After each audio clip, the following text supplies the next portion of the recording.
Migraine মাথা ব্যথার একটি ধরন। এর কষ্ট কেবল ভুক্তভোগীরাই বর্ণনা করতে পারেন।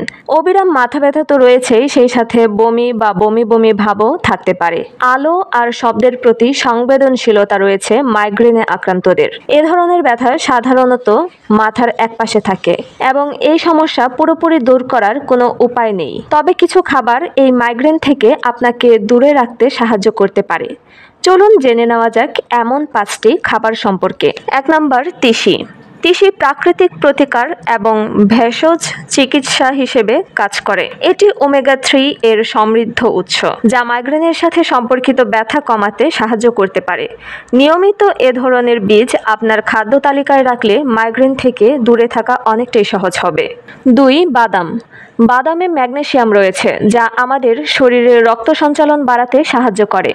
ম্যাগনেসিয়াম সমৃদ্ধ খাবার যেমন মটরশুঁটি, বাদাম, আস্ত গমের রুটি এবং আস্ত গমের দানা ব্যথা কমানোর হরমোন নিঃসরণ করতে পারে, যা মাইগ্রেনের ব্যথা উপশম করতে পারে।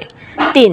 Fatty fish. ফ্যাটি ফিশ বা চর্বিযুক্ত মাছ ওমেগা-3 ফ্যাটি অ্যাসিডের একটি চমৎকার উৎস, যা প্রদাহ এবং ব্যথা অনেকাংশে কমাতে পারে। প্রদাহ কমানোর পাশাপাশি মাছের তেল রক্ত জমাট বাঁধা কমাতে সাহায্য করে, রক্তচাপ কমায় এবং মাইগ্রেনের অন্যান্য লক্ষণও কমাতে সাহায্য করে। ফ্যাটি ফিশের কিছু সেরা উৎস হলো স্যামন, ম্যাকেরেল, ট্রাউট এবং হ্যারিং। 4. পানি। সামগ্রিক স্বাস্থ্য এবং কার্যকারিতার জন্য পানি একটি অপরিহার্য উপাদান। আমাদের শরীর থেকে পানি কমে গেলে পানি শূন্যতা দেখা দেয়। এই অবস্থার ফলে মাথা ব্যথা বা মাইগ্রেনের সমস্যা হতে পারে। প্রচুর পরিমাণ পানি পান করলে তা মাইগ্রেনের ব্যথা নিয়ন্ত্রণে সাহায্য করে। 5. দই।